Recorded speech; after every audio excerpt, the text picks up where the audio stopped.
Le trésor des trolls. Dans une petite ferme de Suède, loin là-haut dans le nord de l'Europe, vivait une famille de lutins. L'un d'eux s'appelait Jorik. C'était un tout jeune lutin, à peine 100 ans et même pas de barbe. Dans cette ferme, il y avait une fille qui allait bientôt se marier. Et Jorik aurait bien voulu lui faire un cadeau, car elle était très très sage et très très gentille avec eux. Je vais aller voler un collier dans le trésor des trolls, et j'en ferai cadeau à Margaret pour son mariage. Pas question, Dit son père. les trolls gardent leur trésor jour et nuit. Et s'ils t'attrapent, ils te mangeront tout cru. Je t'interdis bien d'aller dans la montagne, même le soir de Noël. Tu m'entends ? Pourquoi la nuit de Noël ? Demanda Jorik d'un air très innocent. Cette nuit-là, Dit son père. les trolls comptent leurs richesses et ils sont si occupés qu'ils ne s'aperçoivent de rien. Celui qui a le courage d'entrer dans leur caverne peut se servir tranquillement. Mais je ne veux pas que tu penses à ce trésor des trolls. Pourtant, Jorik ne pouvait s'empêcher d'y penser. La nuit de Noël arriva enfin, et les lutins veillèrent très tard. Puis, tout le monde alla se coucher. Tout le monde, sauf Jorik. Il sortit sans bruit et partit dans la nuit froide et noire sans se soucier de la neige et du vent. Il marcha longtemps, longtemps, traversa la forêt et finit par arriver à la montagne des trolls.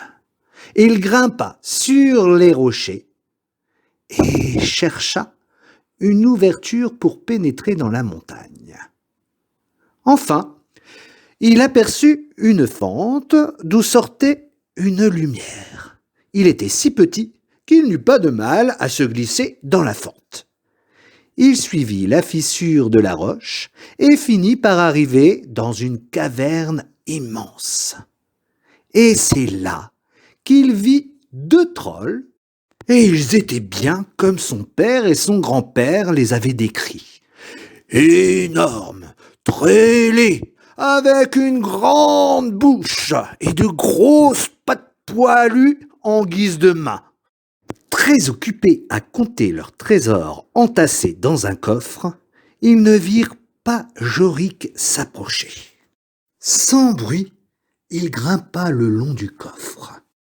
Arrivé en haut, il aperçut un joli collier de perles et sauta dans le coffre pour aller le chercher.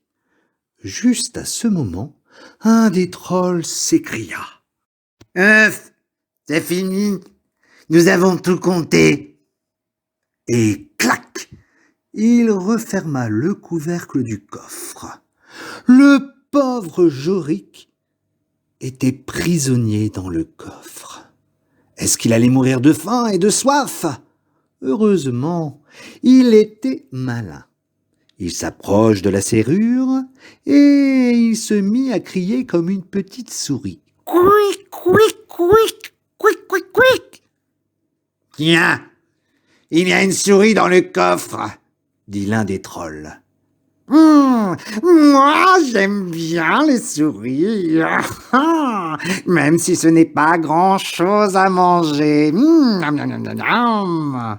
Il souleva un peu le couvercle, glissa la main dedans et tâtonnant, il attrapa Jorik. « Hé, là !» cria le petit lutin, en serrant bien fort le collier dans ses mains. « Je ne suis pas une souris !»« En effet, tu n'es pas une souris, » dit le troll en l'examinant. « Tu es un lutin. Ravi de te rencontrer, car je n'ai encore jamais mangé un des tiens. »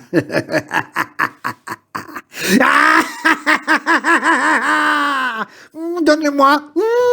Je vais l'ajouter à la farce de la dinde, dit l'autre troll en se léchant les babines. Mais vous ne pouvez pas me manger comme ça. J'ai beaucoup marché dans la montagne et je suis tout sale, dit Jorik. Alors, le troll l'emporta près de la rivière qui coulait au fond de la caverne. Il le trempa dans l'eau, puis le secoua pour l'égoutter. « Allons, dit Jorik, ce n'est pas comme ça qu'il faut faire.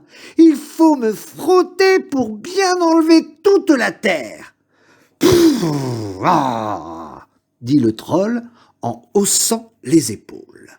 Mais le troll, qui n'avait pas l'habitude de voir des lutins, posa Jorik et alla chercher une brosse.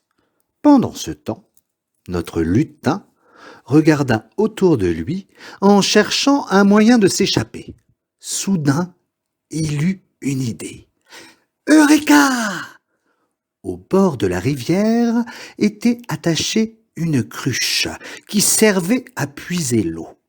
Il sauta dans la cruche sans lâcher le collier et avec son couteau coupa la ficelle qui retenait la cruche. Comme une barque, elle partit au fil du courant d'eau en emportant Jorik. En revenant au bord de l'eau, le troll se mit à pousser des cris et à faire trembler la montagne.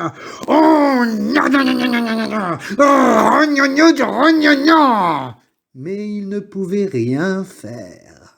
La rivière emporta Jorik sous la montagne, puis le déposa dans la vallée à l'air libre. Il rentra chez lui en chantant car il était très fier de lui. Ce matin, c'est le mariage de Margaret. Et oui, c'était le mariage de Margaret. Et Jorik déposa un joli collier sur son oreiller. Elle comprit tout de suite d'où venait ce cadeau. Et à la fin du repas, elle n'oublia pas de laisser sur la table un petit morceau de gâteau pour tous les lutins.